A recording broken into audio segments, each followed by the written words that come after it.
बिस्मिल्लाहिर्रहमानिर्रहीम। उम्मीद करता हूँ आप सब खैरियत से होंगे। आज का हमारा टॉपिक है कॉन्ट्रैक्ट एक्ट 1872 की डेफिनेशन क्लास। दरहकीकत हर एक्ट में डेफिनेशन क्लास दी गई होती है सिर्फ़ और सिर्फ इस वजह से कि उसमें चंद मखसूस वर्ड होते हैं जिनकी डेफिनेशन एंड कॉन्सेप्ट वगैरह समझना इंतहाई ज़रूरी है ताकि आने वाले जितने भी सेक्शन होते हैं उन्हें हम बआसानी कवर कर सकें। इसी तरीके से कॉन्ट्रैक्ट एक्ट 1872 के भी अंदर जो है डेफिनेशन क्लास है जिसके अंदर मखसूस वर्ड हैं जिनको डिफ़ाइन किया गया, जिनके कॉन्सेप्ट को समझना इंतहाई ज़रूरी है ताकि आने वाले कॉन्ट्रैक्ट एक्ट के सेक्शन हम बआसानी समझ सकें। उसमें से सबसे पहले है प्रपोज़ल। तो जो प्रपोज़ल होता है वो बेसिकली क्या होता है, हम अपनी आम ज़िंदगी में मोस्टली एक दूसरे को प्रपोज़ल दे रहे होते हैं किसी न किसी चीज़ का, तो ये भी वही प्रपोज़ल है। लेकिन अब आए ज़रा कॉन्ट्रैक्ट एक्ट के मुताबिक समझते हैं। प्रपोज़ल उसे कहते हैं कि जो शख्स कुछ करने या ना करने की ख्वाहिश जतलाता हो उसे हम प्रपोज़ल कहते हैं। A person who signifies his willingness to an other person for doing something or abstinence to doing something is called proposal. ठीक, अब इसके एग्जाम्पल पर अगर मैं आऊँ प्रपोज़ल के, तो एग्जाम्पल कुछ यूँ है कि मैं अपनी कार सेल करना चाहता हूं आपको। अब यहां पर मैं अपनी ये ख्वाहिश ज़ाहिर करूंगा, मैं इस चीज़ को ज़ाहिर करके आपके आगे रखूंगा कि जी मैं फ़लाँ गाड़ी आपको देना चाहता हूं 20 लाख रुपए में। ठीक है, अब क्या आप करेंगे कि मैंने आपको वो सारी चीज़ें ज़ाहिर कर दी। अब यहाँ पर आपने लेना है नहीं लेना वो एक अलग बात होगी, पर जो चीज़ मैंने आपको ज़ाहिर की है ये था मेरा प्रपोज़ल। ठीक, अब दूसरे एग्जाम्पल की तरफ आते हैं जो तमाम इम्पोर्टेंट है। एग्जाम्पल वो ये कि जब हम बाज़ार के अंदर इन होते हैं तो मुख्तलिफ़ किस्म की काफ़ी दुकानें होती हैं वहाँ पर। तो वहाँ पे दुकानदार चिल्ला के तो नहीं बुला रहा होता कि आएँ जी मैंने फ़लाँ जगह पे ये चीज़ प्रोडक्ट रखा हुआ है, सेल कर रहा हूँ। ऐसे नहीं होता। वहाँ पे क्या होता है कि दुकान के ऊपर एक बोर्ड लगे हुए होते हैं। उन बोर्ड पे मखसूस जो है ना लिखा हुआ होता है कि भाई ये कम्युनिकेशन की जो है अपना शॉप है, ठीक हो गया, टेलीकम्युनिकेशन की है, ये टेलर की शॉप है, ठीक हो गया। तो जो बोर्ड होते हैं वो दुकानदार के प्रपोज़ल को ज़ाहिर कर रहे होते हैं। ठीक है, हम बोर्ड पढ़ के हम चले जाते हैं, माना हमने वहाँ से उसका प्रपोज़ल कैच किया, हम इन हुए, हमने प्रोडक्ट लिया, हम आ गए, तो इसे हम कहते हैं प्रपोज़ल। ठीक, उम्मीद करता हूं कि आपको प्रपोजल क्लियर हो गया होगा। उसके बाद आते हैं प्रॉमिस पे। प्रॉमिस क्या होता है? प्रॉमिस वो होता है जब प्रपोजल दिया जाता है, जैसे कि मैंने अपनी गाड़ी का प्रपोजल आपको दिया था। ठीक है, यहां पर मैं एग्जांपल की तरफ आता हूं। ए ने बी को प्रपोजल दिया, किस चीज का दिया? कार का दिया। किसको दिया? बी को दिया। अब बी ने क्या किया? बी ने लेनी है गाड़ी, नहीं लेनी जारी बात है, अगर उसको लेनी होगी तो वो क्या करेगा? वो देगा एक्सेप्टेंस। एक्सेप्टेंस देगा। जब प्रपोजल बी के पास गया, बी ने एक्सेप्टेंस दी ए को, तो क्या बन गया? प्रॉमिस बन गया। तो उम्मीद करता हूं कि आपको समझ में आ रहा होगा कि प्रॉमिस क्या होता है। प्रॉमिस ये होता है कि जब मैंने प्रपोजल दिया आपको, आपने उस प्रपोजल की मुझे एक्सेप्टेंस दी, इसे हमने कहा कि जी ये प्रॉमिस है। ठीक, अब हम आते हैं प्रोमिजर और प्रोमिजी के ऊपर। कॉन्ट्रैक्ट एक्ट की डेफिनेशन क्लास के मुताबिक प्रोमिजर हम किसे कहते हैं और प्रोमिजी हम किसे कहते हैं? सिंपल वर्ड में अगर हम बात करें, जो ए है जो प्रपोजल दे रहा है उसे हम बोलेंगे प्रोमिजर। ठीक, जो बी है प्रपोजल ले रहा है इसे हम बोलेंगे प्रोमिजी। तो मैं अगर आपको किसी भी चीज़ का प्रपोजल देता हूं तो इससे मुराद ये कॉन्ट्रैक्ट एक्ट के मुताबिक मैं प्रोमिजर हूं। आप मेरे प्रपोजल को एक्सेप्ट करते हैं, एक्सेप्ट करके क्या बनाते हैं? प्रॉमिस बनाते हैं, माना एक्सेप्ट करने वाले आप हैं, तो आप मेरे लिए क्या हो गए? प्रॉमिस ही हो गए। तो कॉन्ट्रैक्ट एक्ट के अंदर जब हम आगे के सेक्शन पढ़ेंगे तो वहां पे डायरेक्ट ये नहीं आएगा कि पर्सन, वहां पे डायरेक्ट इस तरीके से आएगा प्रोमिजर ने प्रोमिजी से कॉन्ट्रैक्ट किया, और जो है एग्रीमेंट इस तरीके से हुए, इस तरीके जो कुछ भी होगा वहाँ पे इन वर्डों का इस्तेमाल किया जाएगा। तभी हमें इस चीज़ को ज़हन नशी करना है कि प्रोमिजर किसे कहते हैं और प्रोमिजी किसे कहते हैं। ठीक, अब हम आते हैं कंसिडरेशन की तरफ। बेसिकली कंसिडरेशन क्या होती है कि प्रोमिसेस जो हम करते हैं उसके इवज़े में हमें कुछ रिटर्न में मिलता है। ठीक है ना, मैंने प्रपोज़ल दिया गाड़ी का, आपने उसे एक्सेप्ट किया। एक्सेप्ट करने के बाद क्या हो कि वो गाड़ी मैं आपको देना चाहता हूँ 20 लाख रुपए में। ठीक है ना, आप क्या करेंगे, मैं आपको गाड़ी दूंगा, आप रिटर्न में मुझे क्या दे रहे हैं? आप रिटर्न में मुझे दे रहे हैं पेमेंट, माना कि मनी। मनी यहां पर क्या हो गई? मनी यहां पर हो गई जनाब कंसिडरेशन। माना किसी चीज़ का मुतबादल, जो मैं चीज़ दे के ले रहा हूं वो मेरे लिए कंसिडरेशन है। जो फॉर दी टू फॉर्म करती है किस चीज़ को? प्रोमिसेस को। प्रोमिसेस बनाने के लिए कंसिडरेशन इंतहाई इम्पॉर्टेंट होती है। ठीक, उसके बाद हम आते हैं एग्रीमेंट के ऊपर। जैसे कि प्रीवियस अपना लेक्चर के अंदर हम डिस्कस कर चुके थे कि एग्रीमेंट किसे हम कहते हैं। एग्रीमेंट जनाब जो होते हैं वो इन्फोर्सेबल बाय लॉ होने चाहिए। ठीक है ना, कोई भी एग्रीमेंट अगर लॉ के अगेंस्ट है, ठीक है, या उसके अंदर कोई भी ऐसा बेसिक एलिमेंट एग्रीमेंट का जिससे एग्रीमेंट बनते हैं वो मिसिंग है या वो लॉ की बाउंड्रीज को ब्रीच कर रहा है, तो उसे आप एग्रीमेंट नहीं बोलेंगे। एग्रीमेंट उसे कहा जाता है जो इन्फोर्सेबल बाय लॉ हो। इस पर एक एग्जांपल पर मैं आ जाता हूँ। ए है, बी के साथ करता है एग्रीमेंट। किस चीज़ का कर रहा है भाई? मोबाइल का कर रहा है या मोबाइल्स का कर रहा है। ठीक है ना, काफ़ी मोबाइल से प्रोडक्ट में बल्क में बी को दे रहा है। देखें, मोबाइल का सेल करना कोई गैर कानूनी काम तो नहीं है यहाँ पर। ठीक है ना, प्रोडक्ट है, जाहिर सी बात है, इसकी अपनी चीज़ है, ये बी को दे रहा है, तो यहाँ पर सब्जेक्ट मैटर क्या है? लीगल है। ये भी साउंड माइंड है, ये भी साउंड माइंड है, दोनों की age of majority according to contract act है। अब जब इसने इसको मोबाइल दिया, इसने यहाँ से क्या दी? कंसिडरेशन दी। कंसिडरेशन क्या थी? मनी, जो इसको रिटर्न में मिला। अब ये जो जितना भी जो प्रोसेस था एग्रीमेंट की फॉर्मेशन में, तो ये लॉ के अगेंस्ट नहीं था। ठीक है ना, तो ये वो एग्रीमेंट जो इन्फोर्सेबल बाय लॉ हो उसे हम एग्रीमेंट कहते हैं। ठीक, अब आते हैं रेसिप्रोकल प्रॉमिस पे। ये तमाम इंपॉर्टेंट अपना रेसिप्रोकल प्रॉमिस हम उसे कहते हैं कि फॉर एग्जांपल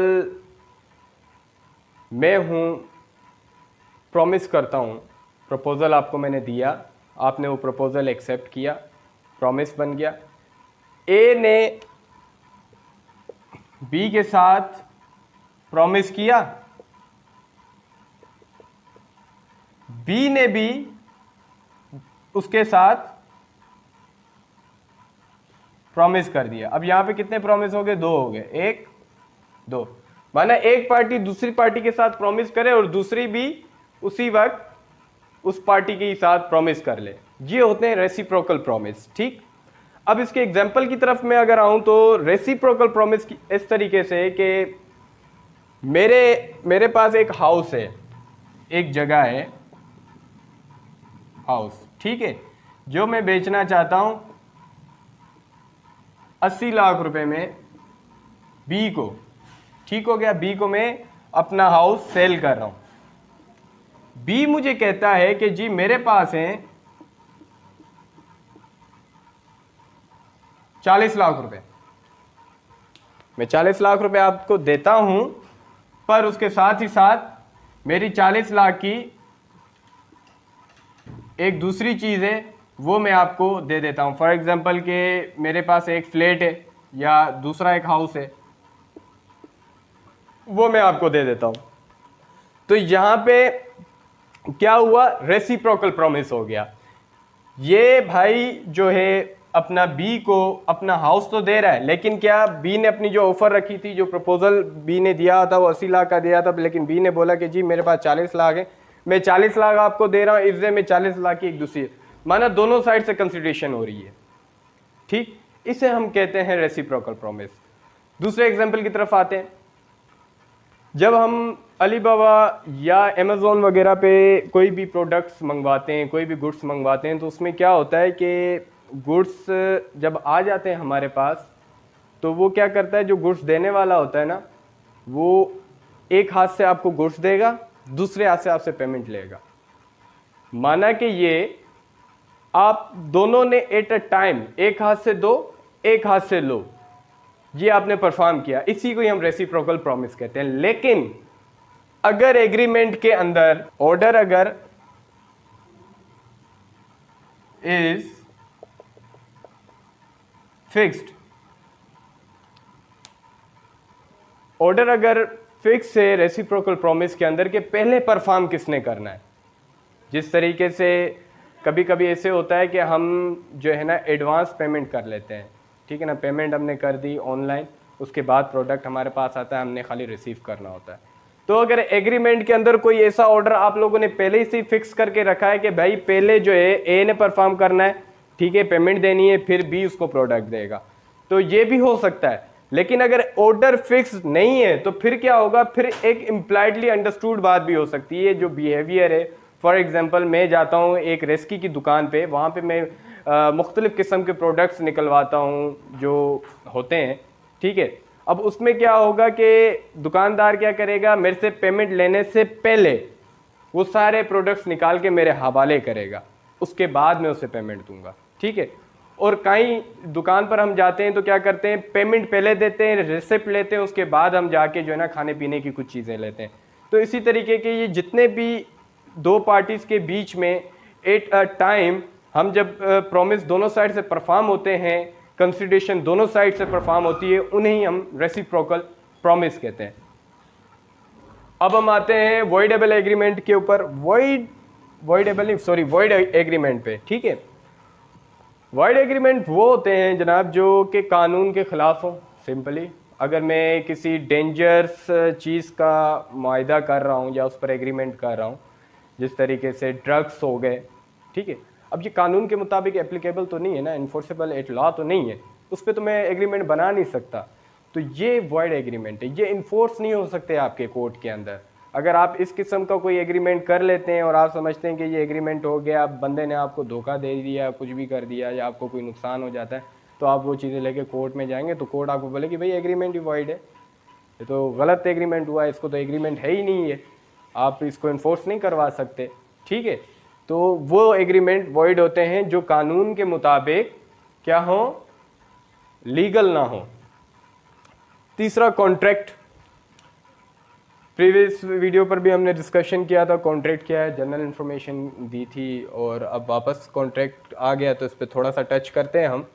कॉन्ट्रैक्ट बेसिकली जितने भी एग्रीमेंट्स होते हैं जो इन्फोर्सेबल बाय लॉ हो, जिनके बेसिक एलिमेंट्स मुकम्मल हो, वो अगर हैं, अगर वो एग्रीमेंट बन जाता है तो उसे हम कॉन्ट्रैक्ट कहेंगे, ठीक। वॉइडेबल कॉन्ट्रैक्ट, आते हैं वॉइडेबल कॉन्ट्रैक्ट की तरफ, ठीक है। वॉइडेबल कॉन्ट्रैक्ट वो होते हैं जनाब के, इसको थोड़ा पढ़ लेते हैं पहले कि ये कहना क्या चाह रहा है। ये कह रहा है कि an agreement which is enforceable by law at the option of one or more of the parties thereto, but not at the option of the other or others is a voidable contract. Simply ये कहना चाह रहा है कि voidable contract वो होते हैं जो एक पार्टी के पास ऑप्शन हो कि उसे इन्फोर्स करा सके उस कॉन्ट्रैक्ट को, पर दूसरा बंदा जो है ना इस चीज़ से महरूम हो जाता है, वो जो है ना इस पर नहीं करवा सकता। किस तरीके से आए ज़रा एग्जाम्पल पर समझते हैं। ए है, बी के साथ करता है कॉन्ट्रैक्ट, ठीक है, कार का करता है, ठीक हो गया। एग्रीमेंट जब इनके बीच में हुआ, कॉन्ट्रैक्ट बन गया, पर ये जो था ये क्या कर रहा था, फ्रॉड कर रहा था। किसके साथ, बी के साथ। बी के साथ फ्रॉड कर रहा था, साथ ही साथ मिस रिप्रेजेंटेशन कर रहा था, प्रेजेंटेशन कर रहा था, ठीक हो गया। ये जब मिस रिप्रेजेंटेशन कर रहा था ए बी के साथ, फ्रॉड कर रहा था, माना कि जो कार थी उसके अंदर जितने भी डिफेक्ट्स थे उसने ए ने बी को नहीं बताया, बिल्कुल भी नहीं बताया, और एक अनफेयर एडवांटेज ए बी से अवेल कर गया। जब बाद में पता चला बी को कि जो मैंने गाड़ी ली थी उसमें तो ए ने मेरे साथ फ्रॉड किया है, मिस रिप्रेजेंटेशन की है, गाड़ी में पता नहीं कितने जो है फॉल्ट है जिसका मुझे पता ही नहीं है, इल्म ही नहीं है, ये तो मेरे साथ जो है 2 नंबरी कर गया। तो अब इसके पास ऑप्शन है कि ये कोर्ट में जाके इस कॉन्ट्रैक्ट को जो है मज़ीद ख़त्म करवा दे, जाके बोलेगा, क्लेम करेगा कि सर मेरे साथ जो एग्रीमेंट हुआ है वो एक फ्रॉड की बुनियाद पर हुआ है, ठीक है, मेरे साथ मिस रिप्रेजेंटेशन की गई है, मेरी जो है ना इस इंटेंशन के साथ मुझसे जो है ना अनफेयर एडवांटेज लिए गए। तो अब ये सारा बी के ऊपर है, अगर वो जाके क्लेम करवाता है, सूट फाइल करता है, तो ये कॉन्ट्रैक्ट ख़त्म हो जाएगा, बी एज ए कंपलसेशन भी रिकवर करेगा ए से, जो भी हैं जो पेमेंट दी है वो भी रिकवर करेगा, कार वापस चली जाएगी ए के पास, ठीक हो गया। पर अगर बी कहता है कि अब ये ऑप्शन तो है ना बी के पास, ठीक है, अब दूसरा ऑप्शन क्या है, वो ये भी सोचता है यार चलो ठीक है 2 रुपये ज़्यादा ही लिए, अब कोर्ट में जाके कौन खर्चे भरे, कौन सूट फाइल करे, चलो दुनियादारी होता रहता है, माना दरगुजर कर गया। तो ये ऑप्शन भी बी के पास है, माना दोनों सूरतों में चाहे उसे बख्श दे, रहने दे, चाहे उसे इन्फोर्स करवाए। तो वॉइडेबल कॉन्ट्रैक्ट वो होते हैं जब 2 पार्टीज के बीच में हो जाए, वहां पर एक पार्टी के पास ऑप्शन हो उसे डिस्चार्ज करवा दे या उसे कैरी रखे कि वो बस ठीक है, ओके है, डन है, चलता रहे, उसे हम कहते हैं वॉइडेबल कॉन्ट्रैक्ट। वॉइड कॉन्ट्रैक्ट क्या होते हैं? दरहकीकत जब एग्रीमेंट वॉइड है तो कॉन्ट्रैक्ट तो बन ही नहीं सकता, तो फिर यहाँ पे वॉइड कॉन्ट्रैक्ट कैसे हो गया, समझ रहे हैं? वॉइड कॉन्ट्रैक्ट जो होता है वो बेसिकली क्या होता है कि ए ने बी के साथ जो है ना एग्रीमेंट किया किसी भी एक प्रोडक्ट का, और आगे चल के क्या होता है कि ए बी को कहता है कि ये जो आने वाले अगले महीने की 10 तारीख को जो है ना हम परफॉर्म करेंगे ये एग्रीमेंट ना कॉन्ट्रैक्ट। तो कहते हैं हाँ चलो ठीक है। अगले महीने की 5 तारीख को गवर्नमेंट ऐलान करती है कि जो प्रोडक्ट है जिस पर हमने एग्रीमेंट किया हुआ है वो इलीगल है, वो अब परफॉर्म नहीं हो सकता। माना वो कॉन्ट्रैक्ट जो शुरू में लीगल तो था लेकिन उसके बाद इलीगल हो जाए, जिसे गवर्नमेंट जो है अपना साफ जो है ना लफ्ज़ों में ये कह दे कि भाई अब ये जो है इलीगल हो गया, ये वॉइड हो गया है, तो फिर वो वॉइड कॉन्ट्रैक्ट हो जाते हैं, फिर वो इन्फोर्सेबल बाय लॉ नहीं होते। तो आज का जो हमारा टॉपिक था, डेफिनेशन क्लास था कॉन्ट्रैक्ट एक्ट 1872 का, ये तमाम इम्पोर्टेंट है क्योंकि अगर ये हम अच्छे से कवर हमारा नहीं हुआ होगा तो हम आने वाले सेक्शंस को कवर नहीं कर सकते, क्योंकि आने वाले सेक्शन में फिर डायरेक्ट लिखा हुआ होगा वॉइड एग्रीमेंट, वॉइडेबल कॉन्ट्रैक्ट। अब जब आपको पता होगा वॉइडेबल कॉन्ट्रैक्ट कहते किसको हैं, एग्रीमेंट कहते किसको हैं, तो आने वाले सेक्शन आपके लिए जो है ना आसान हो जाएंगे। उम्मीद करता हूँ मेरी वीडियो आपको पसंद आई होगी। इंशाल्लाह नेक्स्ट वीडियो में मुलाकात होगी, तब तक के लिए अल्लाह हाफिज़।